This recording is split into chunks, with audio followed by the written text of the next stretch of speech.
Hello and welcome back to Bourbon Barrel Talk. Today's episode of Bourbon Barrel Talk is brought to you by Signature Painting and Coatings. They specialize in residential and small commercial painting. Owner Jeff Ostrader has been serving Louisville and Southern Indiana families for over 35 years. There is no job too small. For your no-cost obligation estimate, please contact Jeff at 502-494-0595. Signature Painting and Coatings. Hire a professional, not a painter. And we're back in the Brock Bourbon Bar, and this is Scott, and I am chilling, and we've got a band of misfits. We're just going to say it that way today. Merry men. We're a band of misfits. We're men in tights. We roam around defending the people's rights. All right. Johnny Tsunami's in the house. What's up, John? Hey, what's up, man? Kofi is back joining in the house. I am in the house for real. And then we got Carl. We're actually Brockless, which is weird because we're in the Brock Bourbon Bar. Yeah. I don't know how I think that this happened. is a first. That might be a first, yes. It's not first. It's probably like a second or a third, but yeah, it's rare. It's rare that we're here and not one of them is not on the podcast. So It's going to be quiet. So what are we featuring today? So today we are doing, this is, we're going to say this is Johnny Tsunami's barrel pick, poppin' cherry, like action here. So Yes. Peerless popping cherry action. So Johnny and I went on a John O's Peerless pick, and we were able to procure a single barrel of Peerless through John O's liquor store in E-Town. And this is a barrel we picked with 5 other guys. Yes. So we're going to taste it because they just released it, and it's going to be our first taste at this action, and we're going to give our opinion on how it tastes and everything else. So Nick just walked in the bar. What's up, Nick? Welcome, Nick. There we go. Hey, Nicky listen, Brock's in the house. You were kind of showing off your vocabulary. I don't know if you realize, but you used like 10 words with P in it in a 20-second time after the Peerless. You're like pop, P. I just want to call attention to that. All right. Well, listen.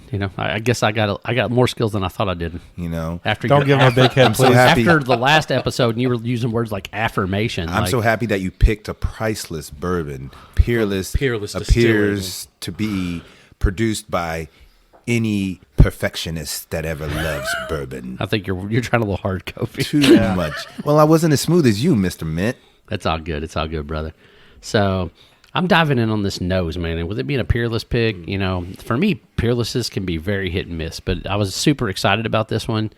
I think we tried, maybe about 7 different barrels? About 7, and I recall that this was pretty unanimous once we knocked off a few of the other ones. Yeah. And the funny thing is, if I remember correctly, you and I kind of looked at each other very early on after trying this and was like, dude, this one smacks. Like, it's pretty good. Yeah. So I'm hoping it's as good as I remember because it was about the 4th one I think we tried that day. So that being said, and diving on that nose. I think Peerless doesn't get a lot of the recognition that it deserves. I had a great time on that barrel pick, and they've got some really interesting products. Dude, John Wadle is he's a superstar. He's a young dude. He really hits it. He's their barrel procurement manager, but he also owns Stave & Bean Coffee Company, which they barrel age all their coffee in different things, whether it be some of them are cherry bitters barrels, some of them are peach bitter barrels, some of them are, and he uses like exotic coffee. He uses like Ethiopian, Costa Rican. Come on now. Like he's doing all kinds of crazy stuff, and they're aging it in different type of bourbon barrels, rye barrels, liqueur barrels, whatever else, and then they toast it to their specification of what they think is the best, and then you got coffee that's barrel aged. So it's pretty intense, pretty cool. But that's Stave & Bean. But that's another episode. So Peerless on this nose, man. What do we got, Johnny Tsunami? I'm gonna let you go in on the first set of notes. So I'm gonna let you dive deep on that nose and get in there deep and tell me what you're thinking. I got some dark fruit right off the front. I've got almost like an almond, cherry almond cookie. Whoa. Yeah. Cherry almond cookie. Dude, so it's funny. I was right away. I was like, there's a little bit of cherry there. I get some nuttiness, but I would not have picked up almond. Like I would have went more on the cashew side of the family. Okay. But after you saying almond, I'm not too sure that you're not right. Well, that would be a fucking first, Scott.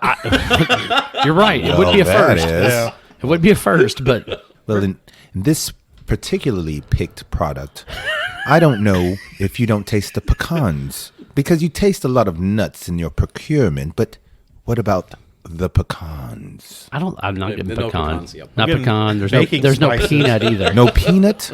No Definitely pistachio? no pistachio. That was the next one. No Yep, peppermint either. No, that's not a nut, Carl. Come Just on. saying, it's another P. It's another P, and it is something that you could typically get off of a high rye bourbon. But Would be I'm a getting mint more like flavor. Well, from my perspective, this is preposterous. What about peppercorn? This is poppycock. So you know, Please, there's a baking spice somewhere in this. yeah, Yes. but I don't know that it's pepper. I get more of pepper typically on the palate than I do in on a nose. I'm getting the faintest amount of like it's either leather or tobacco, but I can't really decipher which one. I would say it's, probably it's, more it's tobacco. an earthier like nose. I'd agree. Yeah. I'm just enjoying how raw it is. Ooh, baby, I like it raw. Could you guess the proof on this, my good friend? Proof, I'm going to go 110 range. It is 107.9. It feels a little almost heavier up than there. that. Yep. Maybe I'm getting a little weaker in my older age, but it has some heat. It has some heat, All right, y'all. Scott, I'm diving in on this. Scott, it's been in your centrifuge forever, yo. Oh my goodness! Come on now. What you got This to say? is really good. Oh my God! This is really good, Thank you, guys. I thought it was You're just welcome. me. The Johnny Tsunami, the first. Good job, Scott. First dude. What? Dude, and the thing, Carl, give credit. And the No. thing is, dude, like this is a caramel bomb. Yes. Like it's It is. caramel. It's got Now you talking. it's got a little bit of tobacco. I'm getting a little bit of vanilla. Yeah, some vanilla. There's It's chewy and juicy. Yeah. All I get is the the bacon good. spice. Yeah, look at the legs on that I thing, just man. get the good, y'all. It's just sticking all over the glass. I had A noticed little that. bit of like leather on the back palate for me. Yeah, a little bit on the mid What I to back. remember, it was just a hands down kind of. This one is Which thick. which is funny because Jasnoff did not like this one. He didn't. He did That's not. Right. Jasnoff and there was a 2. I think this was a 4. yeah. So Jasnoff There was a 2 and that he liked. who was the other dude? It was the owner. It was John O himself. Yeah, the guy Yes. that owned John. Yes. Those two were trying to go for. I think it was like barrel number 3 or barrel number 6. Can't remember which one it was. What was distinguishing about those other barrels? You remember? They were so they were what I would consider more. They had more spice and more boldness, and they weren't More bad. bold? They were bold. They were absolutely bold. Wow. But they tasted to me almost ethanol-y. Like the Yeah, other barrel okay. taste, like it was, like it had more of an alcohol flavor. And to me, this was much more approachable. Like this is a Agreed. way. Like to me, like you said, you thought it was 110. I assume you meant that off the smell, because off the taste, dude, this drink's way below proof. Agreed. But no, yes, off the smell and off the heat, I feel. You get It's a little true. heat in the back I tonsil do. area. I'm getting just it. a little bit. Yeah, just a punch. But I mean, it doesn't drink at Yeah, no. 105, 106. I'm I mean, it not- drinks like 95. I'm not able to distinguish those notes that you all are. I'm getting the two main things that I've already described. I was I thinking more like a remember- 101. I remember when we were there too. Our perspective was we want more people to be able to pick this off the shelf and have that accessibility to drink it, as opposed to it being Right. like the others that they were going toward, which had that real boldness to Right. them. Yeah. High octane. I feel like this is our Yellowstone pick all over again. It is. It's kind of very similar to the Yellowstone. Because pick. I was at 119, they were at 102. Which I'm so glad that you all talked me on 119. Man, even going back to the nose on the glass after sampling it, it is a caramel bomb. Caramel. You're Yes. exactly right. yeah. That one hit me afterwards. After you all said that, I feel the caramel bomb. It's got a little bit of like that filled green, like violet, like mid palate, very delicate. I don't know if if anybody else has done this other than me. Like, so my father-in-law used to put violet in our scrambled eggs. No, Nope. that's you, bro. Interesting. That's And just you. And it kind of reminds me of that, like I'm curious that now. floral, that a like Dutch sweet thing. I think Sounds it's like old it. school German thing. Old German. So violets, just particular. No other flowers. So I mean, a lot of the Germans would do lots of weird. And where things. was he getting the violets from? They're the yard, like they, Okay. like John was one of those weird dudes that like he used to make spice bush tea. I don't know if anybody's ever heard of spice bush teas, but Sounds like good. it will break a fever faster than anything I've ever had in love my that. entire life. That's that Like medicinal home shit, yo. remedy, yeah, exactly. Like A old witch. school, yeah. A witch burner. But he would use. She does have a wart. He would break off spice bush twigs and put it in the water, and then he would use brown sugar to sweeten it. Mm-hmm. And it would just steep in those spice bush, twigs for, however long, he would do 20, 30 minutes, and then add the brown sugar, and we would drink it. Like, and I'm not kidding. Like, I would have a fever, and How like long? 30 minutes later, I'd be broke. I'd be sweating. Like, couldn't hardly do anything. Like, it was the craziest thing I've ever seen. You getting caramel on the mid palate of this? Yeah, absolutely. It's a caramel bomb. I mean, it's all over the place. Like, it's front, mid. The caramel has I'm been not getting as affirmed. much on the front as The I am back is getting all that spice, mid. though. It's Yeah. baking spice. It's a little bit of that filled green, like on the finish. But it's extremely smooth. Well, Johnny, I say, damn good job. Why, thank you. Yes, I was really happy with this one. This pick is not poppycock. So, John, tell us about the pick experience. So, obviously, we did a little tour. We did a tasting. We walked through, that piece of it. What was that like for you? It was fun, but it was also intimidating because to me, being a newbie at the time, I felt like this was an opportunity for me to sit with people who have more experience, who have better palates, and I was looking at it as a learning Now, experience. I'm going to challenge your thought process there. Okay. You have a fantastic palate. You pick up some Sometimes, very, very sometimes. neat idiosyncratic. No, I feel like you have a really good palate. I feel like you have a really, really good palate. I've ate Now, your that being cooking. said, I You're will good. say sometimes you have, you can grab notes that most people can't grab. Like, that's very impressive. Yeah. Now, that being said, But I think can also miss things that are kind of I don't know that you miss right it. there, You might too. you might grab something that's adjacent. Like if I might say caramel, you might say, "Oh, it's maple syrup," But that doesn't mean you're wrong. That just means that you've got a different thought process. And we talk all the time about memories, right? Like I tie everything to memory. Like when I say leather, a lot of times I'm thinking like the leather mitt that I chewed when I was a kid in the outfield, right? And people make fun of me. They're like, "You chewed on your baseball glove?" I'm like, "Hell yeah, I chewed on my baseball who glove." didn't? Everybody Who didn't, did. right? Yeah, that's what I'm saying. If you were a bad baseball player, everybody chewed on the baseball glove. Especially if you're Threw it up in the air in the outfield. Yeah, left exactly. field where no one hit it. Yeah, right field, left field. Everybody hit it too. No, in my grade school, no one hit was it. to everybody the a left field? Was everybody a lefty? Most people were. Oh, I was like, how on earth did you? How did you? lefty. What? Really? I have. Evidently. For whatever reason, everybody hit to the right field. So, they stuck me in left. The second and left. Yeah. Huh. Yeah, One it's true. time, one of my friends hit it to me. My glove came off my hand because I was messing with it. There I you caught go. the ball, just the baseball You glove were came messing off. with your hand. Well, I was messing with the glove on my hand. Oh, gotcha. Carl, this is about me, not you. Fuck off. So I will say, Peerless to me was a very different pick because they were very distinct. They brought out like 3 or 4 barrels to begin with. They let you kind of try through those bottles, everything else, and then we basically will talk through it a little bit. And he's like, "Well, I've got a couple other things. Let's throw these into the mix." Yeah. So I felt like that was kind of neat by the fact that he was able to blind in a couple of other things Right. after we narrowed it down to make sure that was the barrel that we wanted. And that being my first pick, I wasn't sure how it was supposed to go.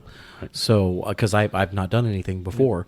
So Everybody's different, right? It was, yeah. Every distillery seems like they have their own was about to say type that of Starlight tries to get you navigation drunk. booster. They let you try 15 barrels and you pick the one you like, right? Yeah. I was about to say, Latrobe was very methodical. Here's your. This seemed very focused. I would think everyone would try and get you drunk. They don't. A little bit. No. Typically, it's The like Starlight was straight up like more. Here you go. 3 to 4 barrels. Just max. have another sip. Most places are 3 to 4 barrels maxed. Four Roses will give you all 10 recipes typically if they have them available. So like you have 10. them. So you have 10 recipes to choose from. So that's kind of a neat experience. Peerless was neat because they gave us about 4 to start with, and then he brought in a couple. And then he extra brought in a ones. couple extra ones. He's like, so if you're not super crazy about these, which I felt like we were pretty unanimous, Yeah. other than Matt and the owner, And Jono. that his name isn't Jono. I don't know what his name is. I can't Jono. think of it off the top of my head. No, it's not. Oh, God. Damn it. Damn it. So anyway, Jono. so I think we were all pretty unanimous other than those two. And then he was like, well, let's bring in these other ones. And we blinded against him. And even he picked this one after we blinded him against him, which I thought was funny. Yeah. But definitely a different experience just altogether. That's a great They pick. said Wild Turkey is very much like Starlight is, though. Like, if you go and try 4 or 5 barrels and you're not super crazy, Eddie Russell will be like, fuck it, let's go dig into 6 more barrels and let's see what happens. This still keeps. I get so much tobacco note on that. I get like a chewy, thick. It's more different floral from tobacco, Starlight. though. It's not super sweet tobacco. It's not sweet tobacco like Starlight. No, correct. I'm going to polish this one off. I'm going to see what happens when the air gets to it on the glass. I'm going to let it sit for a minute. So read the sidelines. So this was how old is it? It's got the dates on there, I'm pretty sure. Flipping around the other side. Keep see going. here. Keep flipping. There we go. Has it got a barrel date? Barrel date June 22nd, 2017. So 17 to 2022. So it was 5 year. 5 years. 5 year. Corn, rye, and barley. Gotcha. And then it was just a John O's pick. So I can't Strictly remember. sweet mash, non-chill filtered, barrel proof, with no water added. It was 105 proof, right? 105 and some change. 107.9. Oh, 107.9? Okay. 107.9. I thought it said Still 10. getting up there. Oh, it's all good. But it does not drink to proof at all. No, not at So all. Gives you a nice little tingle, though. Yep. So funny thing is, now mine's empty. I'm going to pass around my Glen honey. Oh yeah, Seriously? like a honeysuckle Yeah. or something. Like a honeysuckle. Mm-hmm. Yeah, like honeysuckle and a faint amount of other small, like light floral notes. Oh, you've already got yours empty. Yeah. Also get a little bit more vanilla. Yeah, a little bit more vanilla. The caramel almost goes away on an empty Glen. I know Yeah. you didn't say grass lamb, but that floral note does seem to come through. To me, it's on like the violet. lamb. I mean, Yeah. that's what it reminds me of, like violet or clover. You know, something like that field green, like that stuff that just is in everybody's yard. a or little every- perfumic, but Yeah. not. Yeah, it's not like dandelion or anything no, heavy floral, but it's that earthy floral, like really really nice and mild.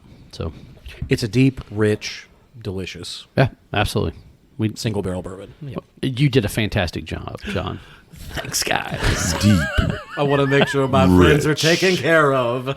Then you could have bought us all Delicious. And look at the knob on this cork there. That is. Way to polish the knob. Thank you. Just that knob polish is just.